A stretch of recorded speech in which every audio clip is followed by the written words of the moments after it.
لا زالت سيارتهم مركونة أمام المشفى. السيارة التي أسعف بها أحد الجرحى جراء الاستهداف الأول وسقط.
المشفى مدني بالكامل، لا يوجد أي مظاهر عسكرية في هذا المشفى.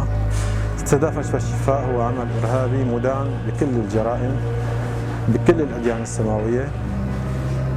الناس اجت لعنا للمشفى لتتعالج، خرجت من عنا بدل ما تاخذ علبة الدواء خرجت الناس بأكفاء من عنا المشفى.